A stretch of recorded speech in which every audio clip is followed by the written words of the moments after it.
ছেড়ে হতে হবে। যেহেতু তারা গ্রাম ছেড়ে যায়নি, সেই কারণে আবারও ওই মেয়েকে নিয়ে গিয়ে তাকে সংঘবদ্ধভাবে ধর্ষণ করে হত্যা করা হলো।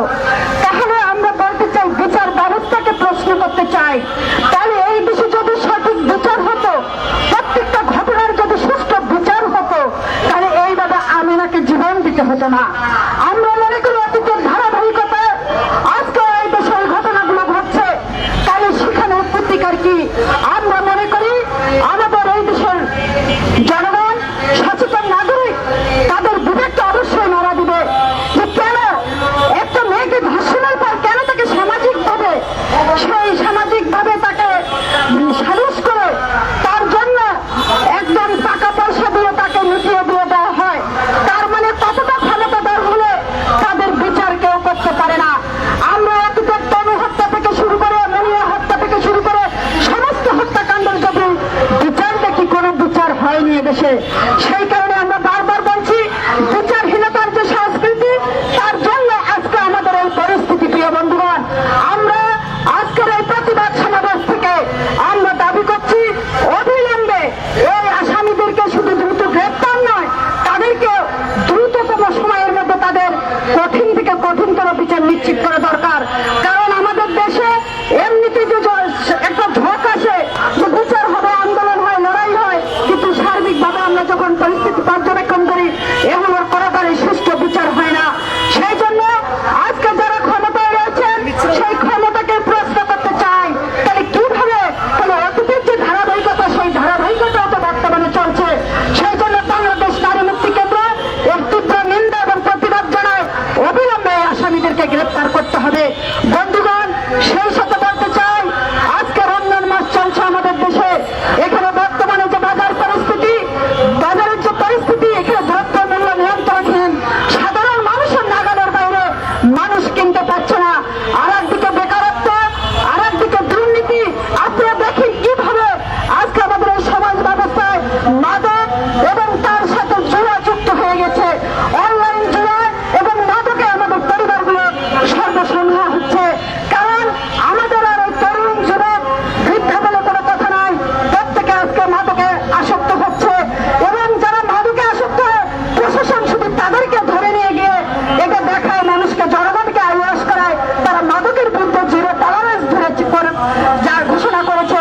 বাস্তবে নয়, মাদক কোথা থেকে আসে সেখানে আপনারা রেট দেন, সেখানে আপনারা তাদেরকে ধরুন। কারা মাদক ব্যবসার সঙ্গে যুক্ত, মাদক কিভাবে ওই বিজিবি বর্ডার গার্ড পার হয়ে বাংলাদেশের ঢুকে, সেই জায়গাগুলোতে আপনাদেরকে হস্তক্ষেপ করতে হবে। গতকাল দেখেন ঢাকা বিশ্ববিদ্যালয় শহরের উদ্যানে 50 বছর বয়সী একটা লোককে ধরে নিয়ে যাচ্ছে, নিয়ে গিয়ে বাহাবা পুরাচ্ছে, বলতেছে আমরা মাদকের বিরুদ্ধে জিরো টলারেন্স ঘোষণা করেছি। আমরা বলি এগুলো জাতির সাথে প্রতারণা, এগুলো জাতির সাথে এগুলো চলে না। আমাদের বিবেকবান মানুষ, আমাদের সচেতন নাগরিক অবশ্যই এটার প্রতিবাদ করবে। আমরা বলতে চাই, মাদক কোথা থেকে আসে? হ্যাঁ, আপনারা নির্বাচন করেছেন, নির্বাচনে আপনারা কি করেছেন সেটা এদেশের জনগণ জানে। সেই কারণে আমরা বলতে চাই যে আজকে জনগণের যদি জানমালের নিরাপত্তা আপনাদেরকে ঠিক করতে হয়, আপনাদেরকে যদি আজকে মাদকের বিরুদ্ধে জিরো টলারেন্স ঘোষণা করতে হয়, তাহলে মাদক কারবারিদের ধরুন।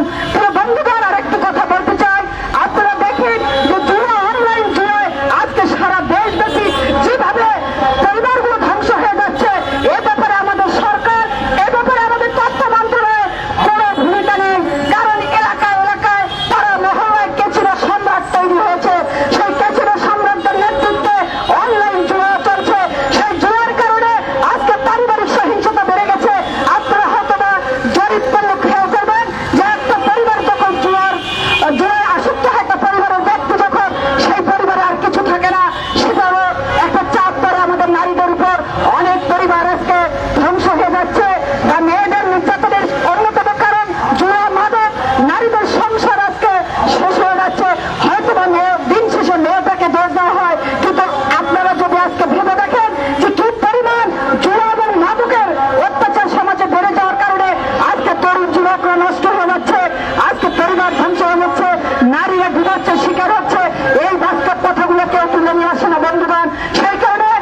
হচ্ছে তাদের বিপরীতে আজকে আমরা মনে করি নারী সংগঠনের পক্ষ থেকে আমরা বলছি যে তারা উপরে পাঠাগার গড়ে তুলতে হবে, ছেলে মেয়েদের বুদ্ধিবৃত্তির বিকাশের জন্য খেলাধুলার আয়োজন করতে হবে, ক্লাবের আয়োজন করতে হবে, যেখানে ছেলে মেয়েরা পড়াশোনা করবে, খেলাধুলা করবে।